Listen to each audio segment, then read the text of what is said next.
That's right, ladies and gentlemen, the Frauditor's Handbook. How to Suck a Life by, Hezokuai Jenkins.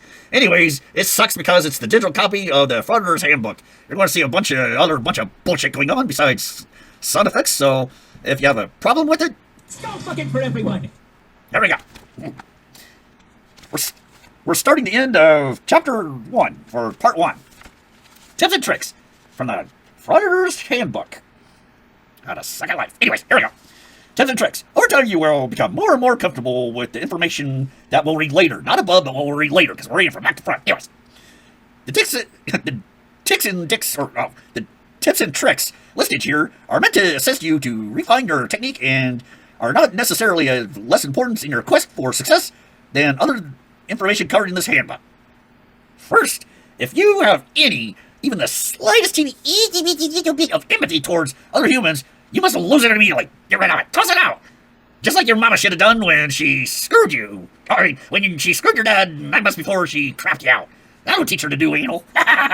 Anyways, as such,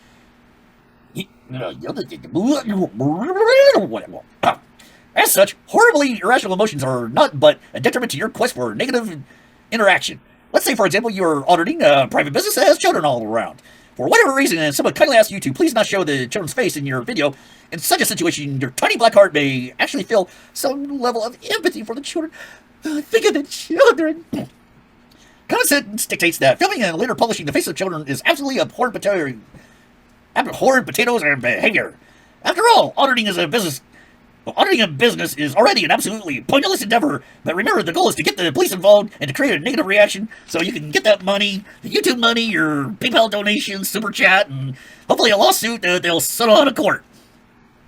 Which brings us to a new sponsor tonight. We have a new sponsor tonight. It used to be Accused Beer, which I said it was a delicious and refreshing drink. I hate it. Uncle Arty loves it. Fuck him.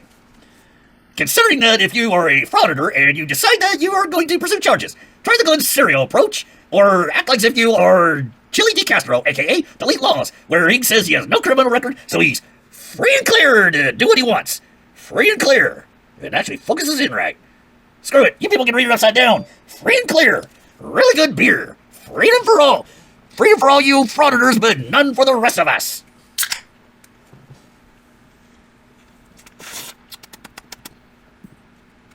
Even through the skull mask, still tastes like shit. Ah.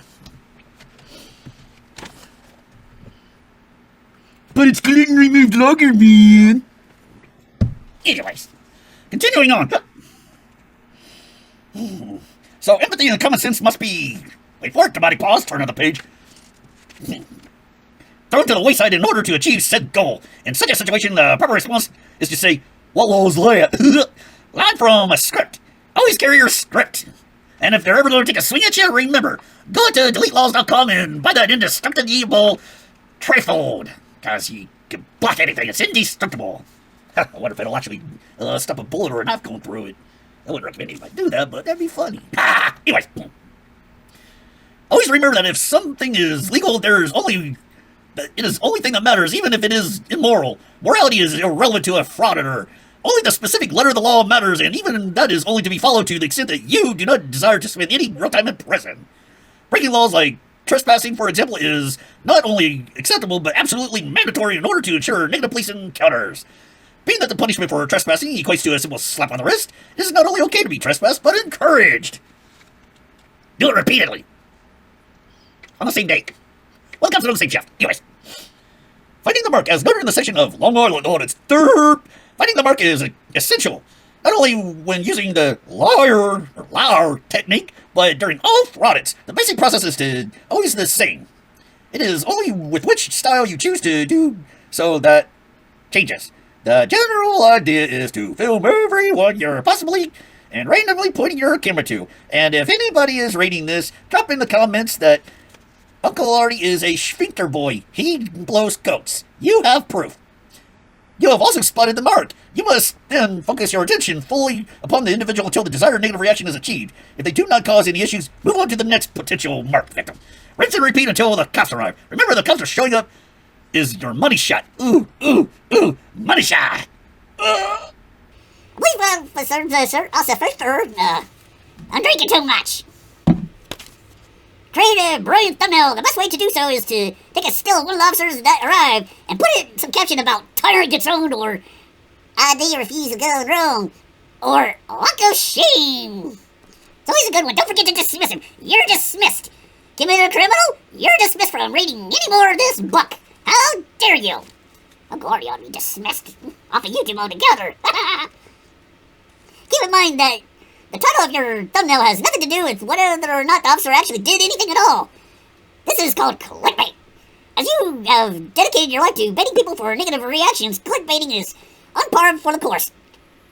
Who cares if you will see Jennifer Aniston's boobs? Using a caption that is based on nothing that actually occurs within the video leads to our next tip.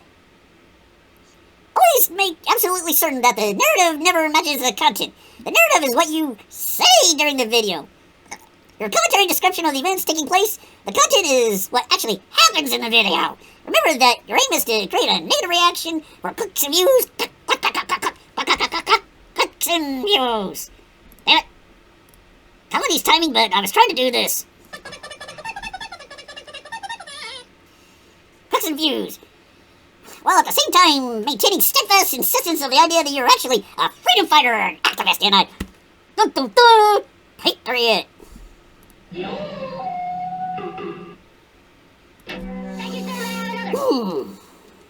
This is achieved through your commentary. You must never speak directly to the persons you're interacting with, or even if what you are saying is in response to that person, but to your audience. Through the microphone on your camera, everything you say is being recorded to make sure whatever you say always supports your false narrative.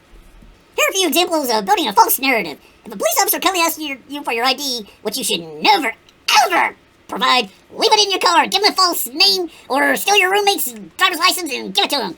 Delete Chili Laws, a.k.a. real name Maria Jose de Castro, or Jose Maria de Castro, did. You got convicted of it, too. However, a fake ID... I just might as well just... What are you gonna be reading this shit for, Uncle Arty? Because I said so, you dumb son of a bitch! However, a fake ID that says something like good citizen or press is not only acceptable, but encouraged. You must say to the officer he's unlawfully demanding your ID. If you are frauding an active crime scene and a police officer asks you to step back, you must say that he is sparking unlawful orders and has no right to do so. Matter of fact, run up into the person's face and say, you don't need to show your ID, freedom of your place, blah, blah, blah, blah, blah. And once Chili gets done with his way... The number you have reached, 911, has been changed to a non-published number. Alright, if a random person asks you to please not film them, you need to sell your audience the idea that they are a snowflake, a Karen, or just plain stupid. Because they do not understand that what you're doing is legal. Again, morals are irrelevant. Well, here's a part you missed, Hezokuai Jenkins. And even creeping criminal probably ain't gonna stop it saying if he hasn't already. There's no expectation of privacy in public. Nah. Unless they're filming you getting arrested and, they're doing... Ain't a body cavity. Ooh, hey, can I get that video? Ooh. Anyway, another method of building a false narrative is to always refer to any arrest for any reason as kidnapping. And torture costs, don't forget to use torture costs when they take you to a dungeon and a rape dungeon and you get sexually assaulted just like old Delete Laws did. You are an incredibly sensitive man who inspires joy feelings in all those around you. Just gotta swell. This helps build the idea in the minds of your fans. Y'all like they got any minds at work. The police are fundamentally evil as they are being paid to kidnap people. I'll pay my tax dollars so you can get kidnapped. Enjoy. Related to this is to be sure you're always referred to any traffic ticket or citation as a form of extortion. Any opportunity you have to assemble a false narrative that paints the police in a bad light is to be taken full advantage of. As anyone who has ever even had the most basic ability to form a rational thought, yeah, right, no frauditor in the world. Some random douche canoe with a camera filming random people could potentially be using that footage for various nefarious reasons. From reconnaissance missions for robberies or terrorism to filming women and children for more, we should say, perverted reasons.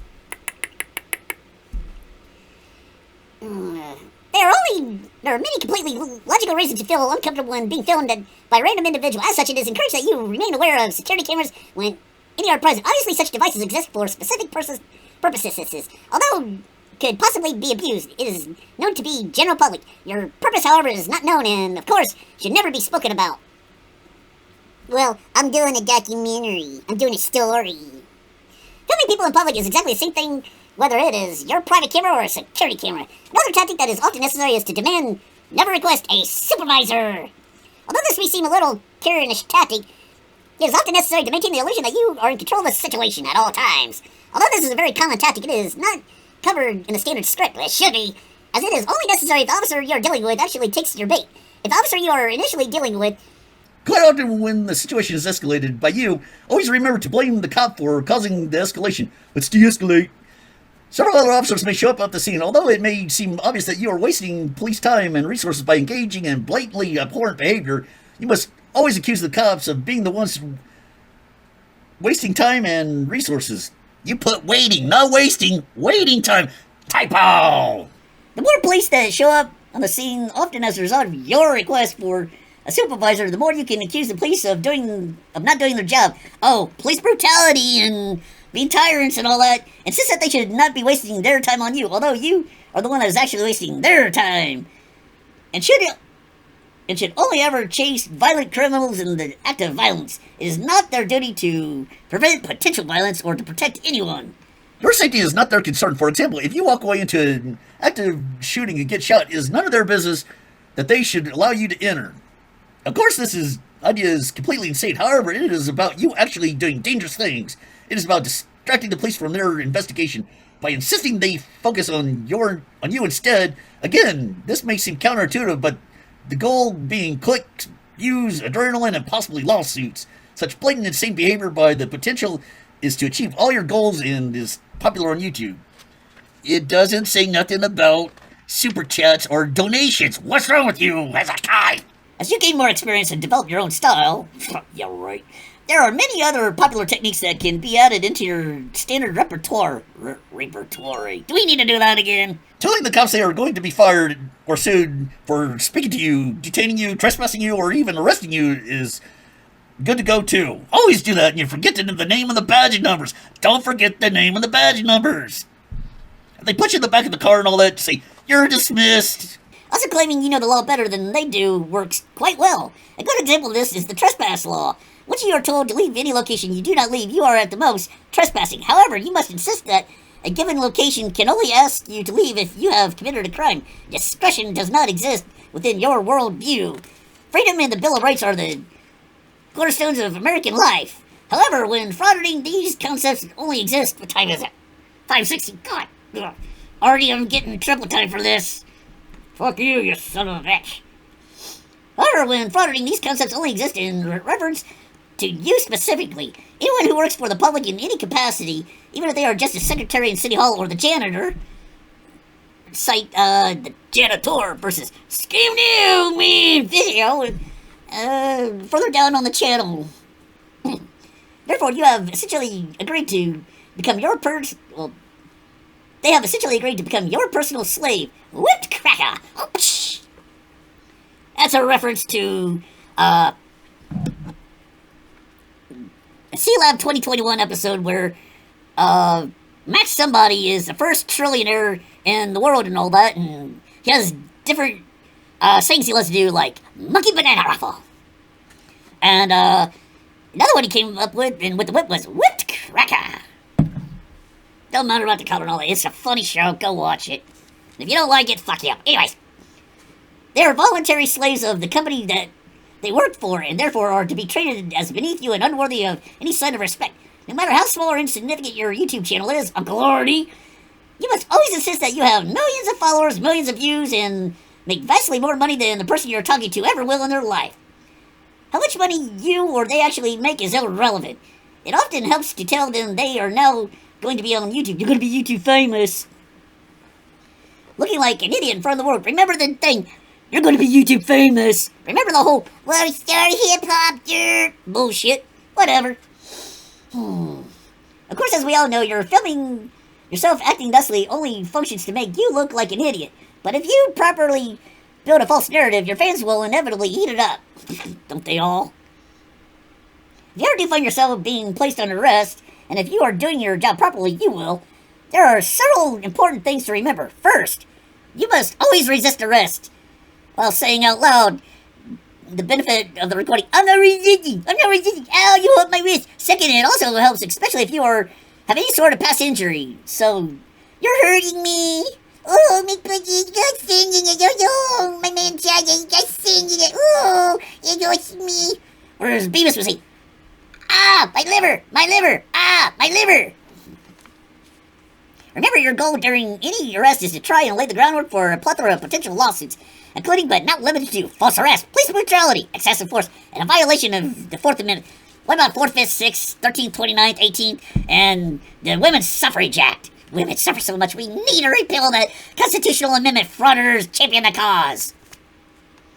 In conclusion, the way to generate the largest possible number of clicks and views, and hence the most possible AdSense revenue, is to go out on your way and sell what you are doing as a form of civil disobedience, especially painting yourself sort of a martyr. News Now, Omaha, Floyd trying to want to get himself shot and killed. Your intentionally disorderly conduct, abhorrently rude behavior, and penchant for trespassing are tools to be used to incite negative interactions with people, feeding upon your fans' innate hatred for cops. Uncle Arty, I'm having enough of this. I hate you, I hate Keeping a Criminal, I hate Hezokuai Jenkins for writing the book, and I hate you all.